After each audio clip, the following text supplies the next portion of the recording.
찬양하며 감사드리며 예수님의 이름으로 기도합니다.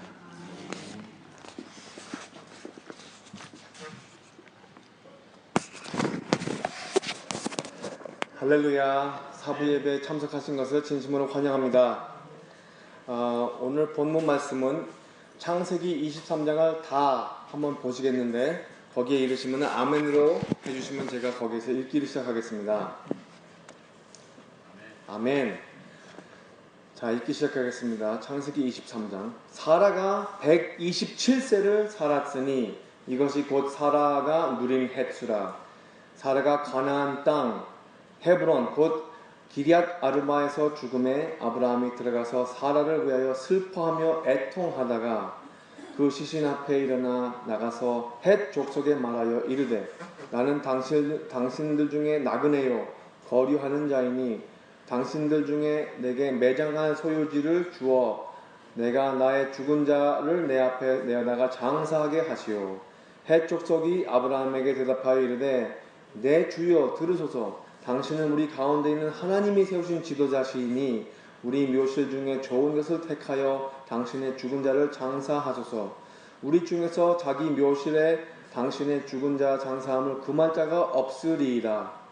아브라함이 일어나 그 땅 주민 헷 족속을 향하여 몸을 굽히고 그들에게 말하여 이르되 나로 나은지 죽은 자를 내 앞에서 내어다가 장사하게 하는 일이 당신들의 뜻일진데 내 말을 듣고 나를 위하여 소할의 아들 에브론에게 구하여 그가 그 밭머리에 있는 그 머리에 막벨라 굴을 내게 주도록 하되 충분한 대가를 받고 그 굴을 내게 주어 당신들 중에 매장한 소유지가 되게 하기를 원하노라 하매 에브론이 헷 족속 중에 앉아 있더니 그가 헷 족속 곧 성문에 들어온 모든 자가 듣는 데서 아브라함에게 대답하여 이르되 내 주여 그리 마시고 내 말을 들으소서. 내가 그 밭을 당신에게 드리고 그 속의 굴도 내가 당신에게 드리되 내가 내 동족 앞에서 당신에게 드리오니 당신의 죽은 자를 장사하소서.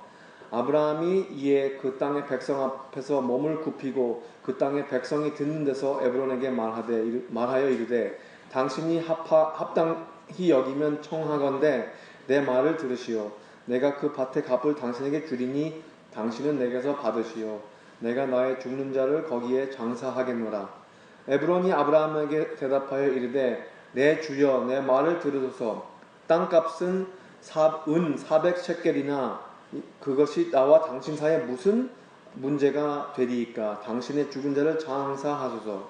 아브라함이 에브론의 말을 따라 에브론이 헷 족속에 듣는 데서 말한 대로 상인이 통용하는 은 400셰켈을 달아 에브론에게 주었더니 마물의 앞 막벨라에 있는 에브론의 밭 곧 그 밭과 거기에 속한 굴과 그 밭과 그 주위에 둘린 모든 나무가 성문에 들어온 모든 헷 족속에서 보이는 데서 아브라함의 소유로 확정된지라. 그 후에 아브라함이 그 아내 사라를 가나안 땅 마물의 앞 막벨라 밭 굴에서 장사하였더라. 마물에는 곧 헤브론이라. 이와 같이 그 밭에 거기에 속한 굴이 헷 족속으로부터 아브라함이 매장한 소유지로 확정되었더라. 아멘. 잠깐 기도하시겠습니다. 하나님 감사합니다. 이렇게 오후에 많이 나오셔서 하나님의 말씀을 듣고자 하는 데에 설교자 하는 입술을 온전히 주관해 주시고 성령님의 능력으로서 여기에 담겨있는 깊은 뜻과 우리에게 살과 피가 되는 그 말씀을 온전히 전할수록 인도하여 주시고 주관하여 주시옵소서. 이 모든 것을 주 예수님 이름을 받들어 기도드렸사옵나이다. 아멘. 위대한 형제님 혹시 다음 오케이. 여기다 놓고서 설교 말씀 드리겠습니다. 할렐루야. 모두 좋은 한 주를 보내셨기를 기원합니다. 오늘 말씀은 죽음의 주제를 다루는데 좀 더 구체적으로 말씀드리자면 잘 죽는 주제에 관해서 설교를 준비해봤습니다. 이런 표현을 들으셨는지 모르겠는데 기독교는 잘 사는 점에 집중하는 종교가 아니라 오히려 잘 죽는 것에 집념하는 삶의 방식이라고 해도 틀리지 않을 것으로 알고 있습니다. 여기에 보시는 그 장면은 저희가 이제 멕시코에 최근에 다녀왔는데 거기 묘지 제가 제 아내를 처음에 만나기 전에 서로 좋아하는지도 이제 알기도 전에 그때 단기 성게 한번 갔다 왔는데 아침에 한번 보여주고 싶은 곳이 있었는데 바로 이곳입니다. 그래서 사진을 찍어가지고 여기다가 당신 여기 여러분들 앞에서 비추는데, 우리가 영생을 소망하기 전에는 우리의 죽음을 염두해야 한다는 약간 그 역설적인 원리가 있죠. 구약 성서를 보시면 다 사람들이 태어나는 것도 기록하지만 구약의 모든 인물들의 운명은 결국 죽음에서 마무리 짓는다는 것을 회상케 하십니다. 이렇게 마지막 숨을 쉬었다. 아니면 아무개가 이렇게 조상들과 함께 했다. 전도서 7장 2절을 보시면은 이런 말씀도 있지 않습니까? 초상집에 가는 것이 잔치집에 가는 것보다 나으니 모든 사람의 끝이 이와 같이 됨이라. 산 자는 이것을 그의 마음에 둘지어다. 이렇게 기록이 되어 있잖아요. 우리가 보통 삶을 살면서 마치 오랜 세월을 살 것과 같이 일상생활에 몰두하며 살지 우리의 죽음에 관해서는 별 생각을 하지 않는다고 최근에 우리 애리조나를 방문하신 이재철 목사님께서 우리에게 기억하시라고 말씀하셨습니다. 우리는 마치 우리의 죽음이 저 멀리 한 40년, 70년, 100년 후에 우리에게 올 것처럼 살고 있지만 죽음은 사실 우리 코앞에 두고 있다는 사실을, 그 사실을 잊지 말아야 할 것, 그렇게 일깨워 주시더라고요. 우리에게는 젊음이 있고 또 혹 건강이 있을지라도 하나님께서 우리에게 주시는 그 시간이 다 찼더라면은 죽음은 우리에게 언제라도 어떤 형태로라도 올 수 있는 것을 명심하라는 것이죠. 여기에서 우리에게 남기신 조언은 생사결단을 함으로써 역사의 흐름을 좌우하는 삶을 살 수 있는 반편, 좌절고려한 것들, 우리가 어떤 옷을 선택하면서 입어야 되는가, 뭐 어떤 자동차를 몰고 다녀야 된다는가, 뭐 어떤 모양새를 갖춘 그런 집에서 살아야 된다는가, 뭐 그런 시간에, 그런 것에 우리의 시간, 정신, 그런 마음을 빼앗기면서 사는 것이 우리 인생의 모습이거든요. 오늘 본문 말씀에는 아브라함의 그 아내가 아브라함이 그 처를 자기보다 더 일찍 보내는 장면이 등장합니다. 그것도 127세만큼 꽉 채워서 산 인생이었죠. 성경의 여자들 관해서는 그 남자 족장들에 관한 이야기보다 많지 않겠지만 그래도 아브라함의 이야기를 볼 때 사라의 이야기도 꽤 많이 나오고 있습니다. 우리 본문은 한 장 24장을 몽땅 사라의 죽음과 그를 장사를 할 그 묘지의 구입을 관한 내용을 다루고 있잖아요. 그런데 본문으로 가기 전에 사라의 생애에 관해서 한번 평가를 하는 시간을 갖겠습니다. 사라와 아브라함은 갈대아에 있는 그 우르란 땅에서부터 시작돼서 아이를 못 갖는 그 슬픈 사연으로 한이 맺힌 부부였습니다. 다음 세대를 간절히 갈망하면서 하나님께서 보여주시는 땅으로 이전하는 그 유목 민족의 삶을 살았던 것이죠. 사라의 성품을 그려볼 때에는 제 개인적으로 평가하기는 솔직히 그렇게 높지는 않습니다. 하지만 성서학자들은 여자 가장 중 진정한 공주여 아브라함의 시절에는 본받을 만한 관대한 그 평론도 있었던 것으로 기억하고 있습니다. 첫 번째로 애굽으로 가서 그녀의 미모 때문에, 사라는 굉장히 아름다운 여인이었거든요. 애굽 사람들의 시선을 받을 때 그 남편 아브라함이 아내 보고 누이라고 해, 그렇게 시킵니다. 옳던 그릇되던 남편이 하라는 대로 따라주었다는 따라주었다는 것은 우리가 동의할 수 있죠. 그래서 애굽 사람한테 잡히지 않습니까? 이게 한 번 그냥 발생한 그런 사건이 아니라 나중에는 하나님께서 건져주셔서 더 잘 되지만 이 사건이 한 번도 아니고 되풀이해서 두 번씩이나 발생되는 이야기입니다. 게라르라는 지역에 있을 때도 아브라함이 누이라고 해, 그래가지고 시켜서 그 지역의 임금 아비멜렉이 임금이 첩으로 삼으려고 궁전에 두지 않습니까? 그때도 아무 불평이 없이 남편이 하자는 대로 따라준 것이 바로 사라였죠. 하지만 하나님께서 약속하신 그 후손을 바로 잉태하지 못하고 그게 너무 안쓰러워서 조바심이 나서 자기의 여종 핫갈을 남편의 품에 안기게 했을 때에 결국 핫갈이 그 후손을 잉태하게 되자 그 여종으로부터 무시를 당하고 업신여김을 받습니다. 참지 못하게 약이 올라와가지고 그 여종이 도망을 할 정도로 학대를 했다는 기록도 있습니다. 뭐 이런 걸 볼 때는 뭐 그렇게 인격이 월등하다고는 볼 수 없겠죠. 하지만 그런 부족한 인격적인 부족함도 있었지만 나중에는 하나님께서 학가를 돌아가게 하셨을 때 그를 다시 받아들인 것도 사라입니다. 그거는 지적하고 넘어야 될 것 같아요. 결국 학가를 통해서 이스마엘이라는 아들의 후손들이 이루어지지만 약속의 아들 이삭은 사라로 통해서, 그것도 90세에 잉태한 못 믿어질 만한 늦둥이의 이야기입니다. 사라는 이삭의 어머니, 야곱의 아버지의 어머니, 이스라엘 민족의 조상으로서 그가 없이는 이스라엘 역사가 이루어지지 않았다고 그렇게 말을 할 만한 큰 인물이죠. 사라는 큰 인물이에요. 그래서 보통 볼 때에 부부에는 보통 남자분들이 더 일찍 별세를 하는데 아브라함도 사라보다 한 10살이 더 많거든요. 그런데 아브라함이 더 일찍 죽는 그 확률적으로는 아브라함이 더 일찍 죽는 게 맞지만 사라가 아브라함을 호레비로 남기고 먼저 떠납니다. 그래서 우리 본문 이전에는 아브라함이 이제 돌아간 아내 사라를 위하여 슬퍼하며 애통하다가 그 시신 앞에서 일어나라고 기록이 되어 있습니다. 여기서 우리가 상상을 할 수 있는지 모르겠지만요. 한번 상상을 해보십시오. 거의 100년이 넘도록 함께 살아왔던 배우자를 먼저 보내는 슬픔은 아무리 믿음의 조상이라고 하는 그 아브라함일지라도 매우 애처로웠을 것입니다. 제 개인적인 말씀을 좀 나누겠는데요. 우리 본문 말씀은 제 이모부를 생각하게 합니다. 우리 어머니의 언니를 먼저 보내신 호레비 씨인데 저희 결혼식도 혹시 참석하셨던 우리 이종 사촌 형을 보셨는지 모르겠어요. 그분의 아버지인데 그 형은 저보다 키는 이제 위대한 형제보다 좀 더 커요. 얼굴은 저랑 좀 비슷한데 좀 가무스룩하고 저기 우리 결혼식 때 오셨는데 이제 저희 이모가 골수 증식성 질환이라는 희귀병을 앓으셨는데 뼈에 골수에 그 비정상 섬유 조직이 자꾸 자라가지고 골수에서 피를 생산을 전혀 못하는 그 병이 있었습니다.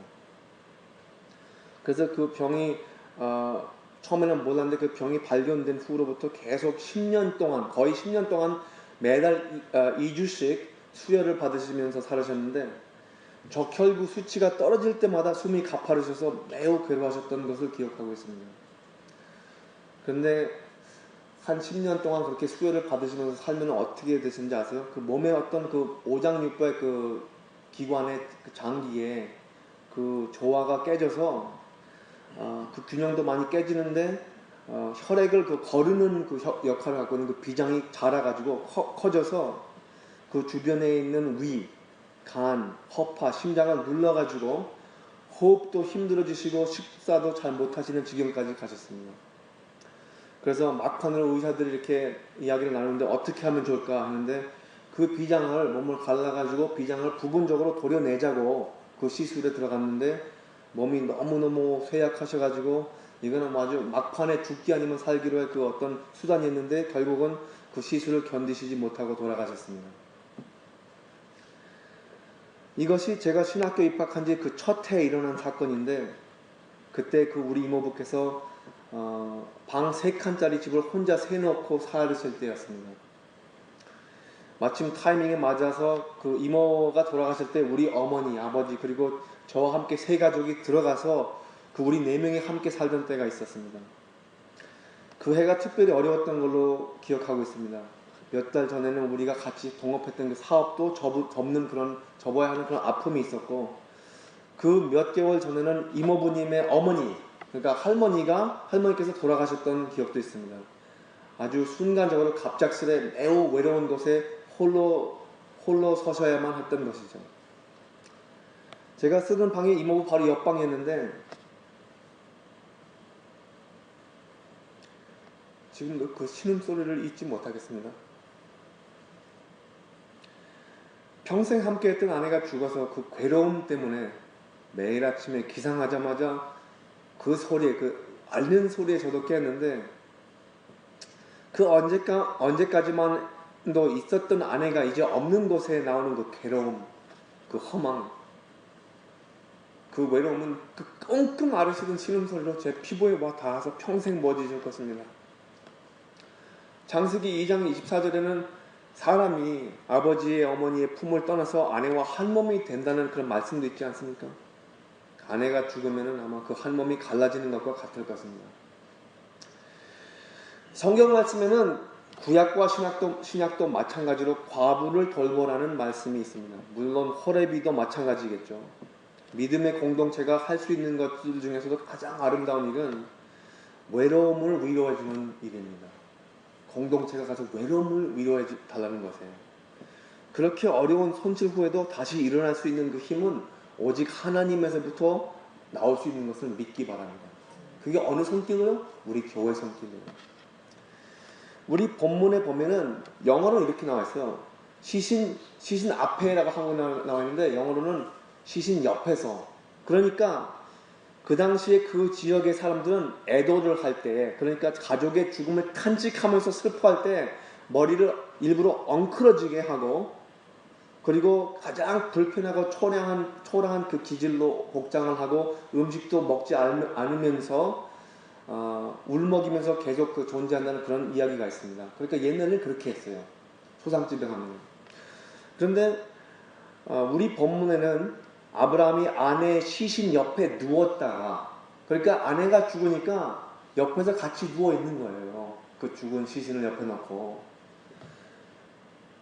그 아브라함이 혼자 옆에 누웠다가 이제 매장을 할 때가 왔다 싶어가지고 드디어 일어나서 아내를 묻을 그 털을 찾고 있습니다. 거기서 본문이 시작하는 거죠. 3절에는 아브라함이 입을 열어서 이렇게 얘기를 합니다. 나는 당신들 중에 나그네여 거류하는 자이니, 이렇게 말을 하잖아요. 이렇게 말을 할 때는 제가 듣기로는 그가 지금 겪고 있는 그 외로움을 매우 잘 표현하는 것 같습니다. 그전에는 적어도 아들과 그 한 쌍으로 지내왔었는데 어느덧 이 외국에서 외톨이가 되어서 이방 사람이라는 그 뜻도 있겠지만 남의 땅에 와서 살고 있다는 그 인식을 하는 것은 어떠한 그 겸손함을 표현하는 것도 있겠죠. 하지만 본문을 잘 보면은 아브라함은 절대 혼자 거기서 그냥 홀로서기 하는 그런 사람이 아니었어요. 절대로. 그런 사람이 아니고 그 이웃과 더불어 살았다는 것을 볼 수가 있습니다. 헷 족속이 어떻게 대답합니까? 이렇게 대답해요. 내 주여 들으소서. 당신은 우리 가운데 있는 하나님이 세우신 지도자이시니 우리 묘실 중에서 좋은 것을 택하여 당신의 죽은 자를 장사하소서. 우리 중에 자기 묘실에 당신이 죽은 자 장사함을 금할 자가 없으니라. 이 말씀을 영어로 보시면요 이렇게 돼 있어요. Sir, you are a prince among us. 아브라함의 그 삶은 그 삶으로 통해서 그 하나님의 손길을 보여줬다고 해도 틀리지 않을 것입니다. 그 헷 족속들이 그 아브라함의 사는 그 모양을 보면서 하나님이 실제로 존재하시는구나. 하나님을 따르는 사람은 이 모양으로 살아가는구나. 그거를 보여줬다는 것이에요. 외부 사람이 땅을 사겠다고 한다는 것은 그 땅에서 좀 더 영주하겠다는 그 의도를 표시하는 거거든요. 그런데 헷 쪽이 이렇게 긍정하면서 답변하는 것을 보면은 최소한 아브라함을 존중하는 자세가 보이지 않습니까? 그 마음을 표현할 때 아브라함은 몸을 굽혀서 그들에게 존중함을 표시합니다. 이 장면이 굉장히 아름다운 장면이에요. 외부 사람이 와가지고 막 거기에 땅에 뭐 설치고 그러는 것이 아니라 외부 사람이 와서 굉장히 공손함을 보여주는 거예요. 물론 손실을 받고 지금 좀 굉장히 슬픈 상태이지만 그 죽은 아내를 하지만 그 아무데나 매장하고자 생각하는 것은 아닌 것 같습니다. 아브라함은 구체적으로 어느 땅을 원하는지 이미 알고 있었는데 그 중에 이런 땅을 신청합니다. 좋은 묘실, 마크벨라라는 그 땅에 있는 동굴, 그 땅을 주목하고 있던 것이죠. 그리고 그 땅의 주인이 누군지까지 알고 있습니다. 얼마 전부터 그거를 계획하고 있는지 모르겠는데 벌써 그 계획이 다 세워져 있던 거예요. 정가격을 내고 정당하게 땅을 사고자 하는데 마침내 그렇게 말을 선포할 때에 에브론이라는 그 작자가 그 땅 주인이 그 중에 있다가 이렇게 대답합니다. 내 주여 그리 마시고 내 말을 들으소서. 내가 그 밭을 당신에게 드리고 그 속에 굴도 내가 당신에게 드리되 내가 내 동족 앞에서 당신에게 드리오니 당신의 죽은 자를 장사하소서. 성서학자들은 참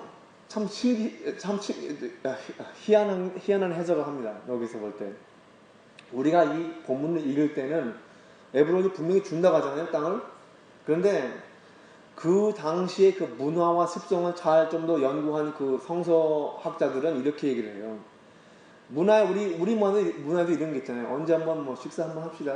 빈말로 이렇게 인사를 할 때가 있잖아요.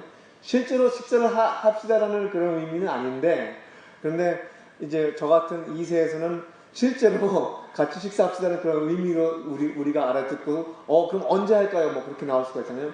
그런 표현이래요. 그러니까 내가 땅을 준다는 것은 당신에게 팔고자 한다는 이야기인데, 그런데 여기서는 우리가 듣기로는 그냥 준다고 말씀한다고 그러잖아요. 근데 제가 볼 때는 그 성서학자들이 이 가능성을 무시하는 것 같아요. 충분히 그 사람들이 아브라함의 삶을 보면서 이거를 저 선사하고 싶다. 그가 지금 당하는 그 슬픔을 보고 선사하고 싶다는 그런 마음도 충분히 있을 수 있다고 생각합니다. 여기서 부르는 액수는 400셰켈이라는 액수의 은전으로 그 땅을 구입하고자 하는데 이것은 결코 작은 액수가 아니거든요. 비교적 한참 후에 다윗 임금이 타작마장만 할 그 땅을 사는데 50셰켈로 삽니다. 그게 몇 년 후의 말이에요. 50셰켈로 타작마장을 산다면 400셰켈은 아주 큰 돈이죠. 그 당시에. 상당한 액수를 볼 수 있습니다. 아내를 대대로 기념하고자 하는데 아낌없이 이미 죽음이 그들을 갈라놨는데도 아브라함은 아내를 끔찍히 생각하는 것을 볼 수가 있습니다. 아브라함은 그 많은 증인들 앞에서 이 땅을 선사하고자 하는 그런 작자가 있는데도 정당하게 그 값어치를, 그 대가를 치르면서 아내를 기억하고자 하는 그런 아름다운 이야기가 우리에게 보입니다. 이제 본문은 그런데 이게 어떻게 우리에게 적용이 되는가 한번 생각을 해보겠습니다. 우리가 이제 제가 장가지 뭐 한 달 딱 됐습니다. 내일이 뭐 한 달인데, 그런데 이제 물론 장가하기도 전에 결혼한 사람들 보면은 다 알잖아요. 이야기도 들어보고 또 특별히 이제 유심히 들어보는 그런 이야기들이 있는데, 우리가 기억해야 할 것은 우리가 결혼을 했다는 데 있어서 남자하고 여자가 같이 그 전념하는 서로에 관한 그 헌신이 있을 때는 그 헌신은 평생 가는 겁니다. 평생. 우리가 아브라함을 볼 때 누구를 결혼했냐고요? half sister를 결혼했어요. 똑같은 아버지에서 나온 또 다른 어머니에서 나온 half sister. 그렇게 시작했단 말이에요. 그런데 어떻게 그 당시에 그 풍습이 어떻게 됐던 간에 그 한 쌍이 이루어졌는데 그것이 계속해서 죽을 때까지 서로 그것을 지켰다는 것은 굉장히 아름다운 이야기죠. 거기에서 이 언약이 있습니다.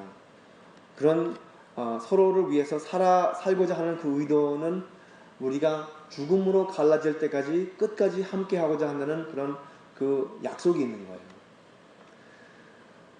그런데 반편으로 우리가 이제 그 언약이나 그런 그 약속을 맛보는 그 우리 생애에서 충분히 우리가 그것으로 통해서 좀 더 구려볼 수 있는 것, 좀 더 상상해서 볼 수 있는 것은 하나님께서 우리에게 향한 그 언약입니다. 하나님께서 우리에게 언약을 할 때는요, 죽음에서 갈라지고 거기서 끝나는 게 아니에요. 이 남녀 부부지간에 그 맺는 그 계약, 살아있을 때 동안의 그 계약은 죽음으로 갈라지지만 하나님께서 우리에게 하고자 하는 그 언약은 죽음이 갈라놓을 수 없는 언약입니다. 영생을 향하는 것이죠. 그런데 하나님께서 그렇게 우리를 사랑하시니까 그 서로의 그 아낌과 하나님께서 지켜주시는 그 마음이 어떤가 한번 맛보라고 결혼을 아마 하나님께서 세우신 것 같습니다. 가정을 처음으로 세웠을 때. 그 두 포인트입니다. 첫 번째 포인트는 우리가 평생 살 때에는 우리 가족을 생각할 때 그 가족도 있지만 그 아내, 그 남과 같이 살 때 그 언약을 맺는 것은 평생 우리가 지켜가야 할 그런 아름다운 하나의 유니언, 하나의 약속, 언약이고, 그리고 두 번째는 하나님께서 예수 그리스도로 통해서 우리의 그 언약을 맺을 때는 그것은 죽음으로 끝나는 것이 아니라 오히려 그 거기에 잠재된 것이 죽고 나서 꽃이 피운다는 것이죠. 얼마나 아름다운 약속입니까? 죽음이 갈라놓는 것이 아니라 죽음이라는 그 통로로 통해서 더 큰 현실, 우리가 아직도 맛보지 못하고 이해를 못하는 그 현실에 접한다는 것이죠. 마지막 포인트가 있습니다. 우리가 이 두 가지의 언약을 볼 때 우리가 살아가면서 이런 언약이 왜 필요한가요? 이 언약들은 무엇을 표현하고자 하는 건가요? 우리가 부부생활, 아주 행복한 부부생활을 볼 때나 서로 부부생활 하면서 싸우지 않는 부부가 어디 있겠습니까?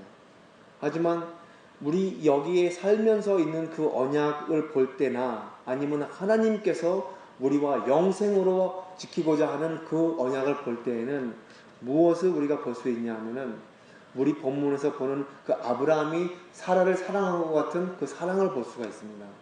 우리가 언약을 할 때는 그 사랑을 맛보는 것이고 그 사랑을 지켜가는 것이죠. 우리가 매달 한 번씩 이렇게 성찬식을 하는 게 있잖아요. 그것은 하나님께서 우리에게 불러준, 선포하신 그 언약을 매번씩 이렇게 맛보는 거예요.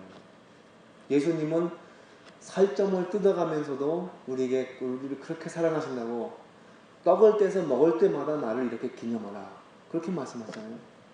우리가 잔을 들어서 같이 이렇게 구원의 잔을 감사드립니다, 그렇게 고백하면서 잔을 들 때에 그것은 하나님의 사랑을 같이 드는 거예요. 하나님 사랑을 같이 나누는 거예요.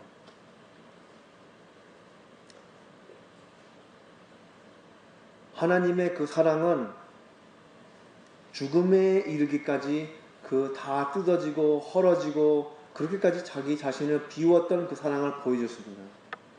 근데 우리가 살아가면서 교회 안에서 이루는 그 형제자매 그 믿음의 공동체를 이룰 때나 아니면 가정을 이룰 때에 그 서로 자신을 비우는 그 사랑을 맛보면서 하면 얼마나 행복할까요? 우리 열방교회에서는 원수까지도 사랑을 할 수 있는 그런 사랑을 맛보는 그런 구원을 체험할 수 있는 그런 공동체가 되기를 주 예수님의 이름으로 간절히 간구합니다. 기도하시겠습니다. 하늘에 계신 하나님 아버지, 감사합니다. 우리가 사랑을 알기 때문에 영생이라는 것을 갈망할 수 있고, 우리가 하나님께서 주신 사랑을 알기 때문에 죽음을 감당할 수 있습니다. 우리가 죽음을 겪을 때 우리 가족을 먼저 보낼 때 그 아픔조차도 사랑 때문에 있습니다.